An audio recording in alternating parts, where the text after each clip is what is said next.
조갑제 TV 시청자 여러분 안녕하십니까. 2024년 6월 25일 정오를 막 넘어섰습니다. 기자 생활을 제가 54년째 하고 있는데 그러다 보니까 제가 만든 말이 유행하는 경우가 들어 있습니다. 보수는 분열로 망하고 좌파는 자충수로 망한다든지,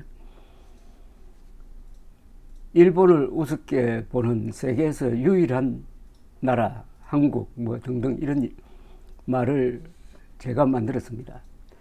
요사이 저는 미국 메이저리그를 매일 한두 시간씩 꼭 스코어를 점검하는 것을 삶의 즐거움으로 삼고 있습니다. 60년이 넘었습니다. 그렇게 하는데 요사이 저는 오다니 선수, 일본 출신 오다니 선수, 지금 로스앤젤레스 다저스에서 지명타자로 활약하고 있는 이 오다니 선수의 기록을 이렇게 살펴보면서 여러 가지 상상을 해봅니다.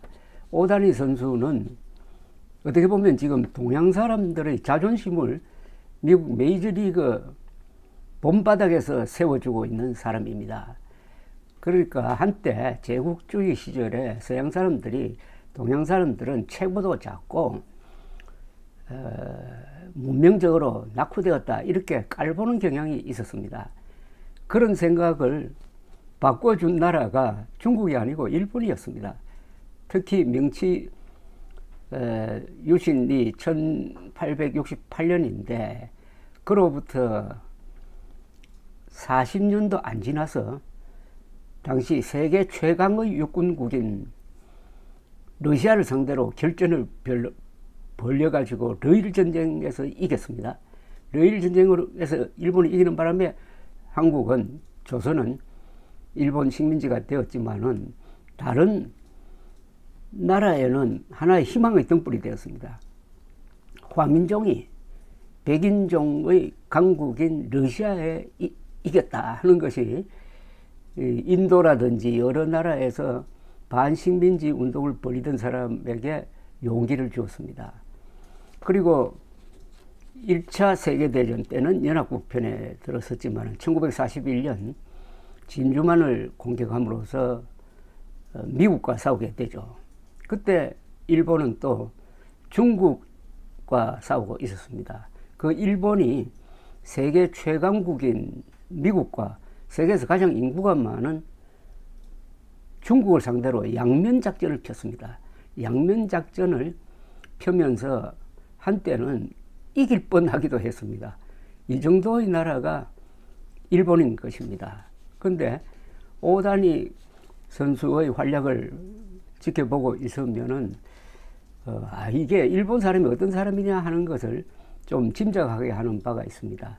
오다니 선수는 최근에 홈런을 많이 치고 있는데 한 일주일 사이에 475피트짜리 홈런, 450피트를 넘는 홈런 2개를 쳐서 3개가 완전히 장거리 홈런을 쳤습니다. 원래 메이저리그에서 많은 홈런이 나왔는데 오다니 선수가 친 475피트 홈런이 제일 깁니다. 오다니 선수는 원래는 이 어깨 부상으로 해서 투수 역할을 하지 않습니다만 작년에 보면은 투수로서도 최고의 선수였습니다. 오다니가 던지는 강속구는 시속 한 160km를 넘는 경우가 많습니다. 그러니까 오다니 선수는 지금 메이저리그에서 홈런은 가장 멀리 치고 공은 가장 빨리 던지는 선수입니다. 미국 메이저리그 역사상 이런 선수는 처음입니다. 베이브 루스가 한때 투수를 한 적은 있습니다만 그건 아주 짧은 기간이었습니다. 그래서 이런 오다니를 투웨이 스타라고 합니다. 양쪽으로 다 잘한다는 거죠. 일본에서는 니토류라 그래요. 한자로 쓰면 이도류, 칼도자입니다. 양쪽으로 칼을 쓴다는 그런 뜻이죠. 키가 193cm에 몸무게가 한 95kg 나갑니다. 유명한 헤비급 선수 모하메드 알리와 이 체격이 거의 같습니다. 모하메드 알리처럼 몸도 날씬하죠. 오다니를 보면서 저는 일본의 사무라이를 생각합니다.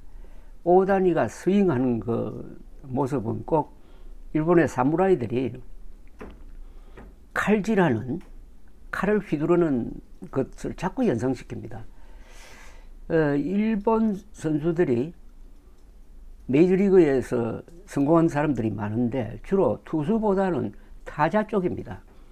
이치로, 마쓰이, 그리고 오다니죠. 이 세 선수는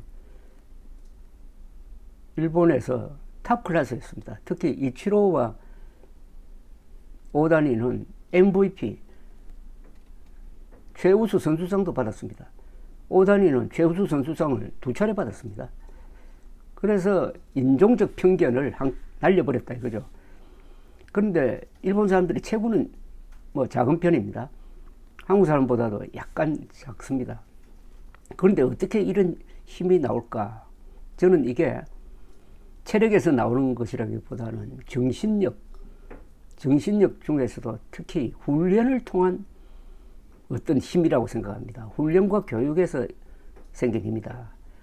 러일 전쟁 때 만주에서 러시아군과 일본군이 백병전을 하면은 일본군이 이겼다고 그래요. 근데 그때 일본군이 러시아 군인보다 키가 10cm가 작았어요. 그런데도 어떻게 이겼겠습니까? 그건 훈련이죠, 훈련. 일본 사람들이 강한 것은 바로 훈련과 교육입니다. 그리고 일본 역사를 보면은 가마쿠라 막부 시절부터 약 800년 동안, 명치 유신까지 800년 동안 무사 집권 시기였습니다. 뭐 유럽도 마찬가지입니다만 무사 집권 시기에 단련된 국가 지도부와 국민, 이게 DNA가 돼가지고 그 뒤에 일본이 경제 발전을 한다든지 전쟁을 한다든지 야구를 할 때 이렇게 자연스럽게 스며 나오는 것 아니냐 하는 그런 생각을 저는 하기도 합니다. 일본을 우습게 보는 한국 사람들은 일본 사람들도 또 우습게 보는 경향이 있습니다. 일본 사람들이 대체로 한국 사람들보다 체구가 작고 조용한 편이고 어떤 면에 보면 참 여성적입니다. 그래서 일본 사람들을 만만하게 보는데 그러다가는 코 다치는 수가 있습니다. 일본은 이 무술이 강한 나라입니다. 유도는 말할 것도 없고 유도, 금도, 뭐 가라데, 과거에는 복싱도 잘했습니다. 제가 일본에 가서 일본 사회인 금도 대회를 한번 구경한 적이 있습니다. 깜짝 놀랐습니다. 일본에서는 금도를 할 때 체급만 있지 남녀 구분이 없습니다. 그러니까 체급만 같으면 남자와 여자가 같이 금도를 하는 것이었습니다. 여자라고 봐주지 않고 여자는 여자대로 남자는 남자대로 따로 하지 않습니다. 이 금도는 금도하는 분들은, 일본에 금도하는 분들은 그걸 스포츠라고 생각하기보다는 일종의 길도자니까 종교화하고 있는 면이 있습니다. 일본 정신을 가장 잘 대변하는 것이 금도다 해가지고 금도하는 분들은 금도를 올림픽 종목으로 넣어달라고 하는 그런 생각조차 하지 않습니다. 금도, 사무라이 정신, 이런 게 오다니를 통해서 그 일부가 이렇게 드러나고 있는 것 아닌가 하는 생각이 들었습니다. 일본은 현재 1인당 국민소득에서 한국이 앞섰다고 한국 사람들이 주장하고 있습니다. 또 이거 가지고 또 일본을 우습게 보는 경향이 요새 많은데, 그렇다고 한국이 일본과 국력 전체에서 더 크겠습니까? 이렇게 한번 생각해 보시기 바랍니다. 일본은 명치유신으로 갑자기 강한 나라가 된 게 아닙니다. 그 전에 250년 동안의 도쿠가와 막부 시절이 전쟁이 없었던 시절이었습니다. 그 기간에 일본의 내실이 다져졌습니다. 그 기간에 비록 쇄국 정책을 썼지만은 나가사키를 통해서 네덜란드하고는 계속 교류가 있었습니다. 그리고 각 영주가 전국적으로 수백 명이 있는데 그 사람들이 자기의 영지를 하나의 독립국가처럼 다스리면서 어떻게 하면은 부국 강병할 수 있을까 하는 것을 고민했던 봉건주의 체제에서의 장점을 살려가지고 각 지방마다 지방 살리기 운동을 한 200몇 년 동안 하다가 보니까 국력이 충실해졌습니다. 서기 1700년에 세계에서 가장 큰 도시는 에토였고 그 당시에 인구가 100만이었습니다. 2차 세계대전 나기 전에 세계에서 가장 큰 도시 세 개가 어디냐 하면은 도쿄, 런던, 뉴욕이었습니다. 지금도 그 도시의 경제력을 계산한다면은 도쿄와 도쿄 주변까지 합치면은 인구가 3천만이 넘는데 여기가 세계에서 가장 큰 도시입니다. 프랑스에서 만든 미슐린 이란 제도가 있습니다. 그러니까 세계 고급 식당을 이렇게 등급을 매기는데 이 미슐린 그 등급에 올라 있는 음식점 수에서 가장 많은 식당이 있는 곳은 파리도 아니고 뉴욕도 아니고 도쿄입니다.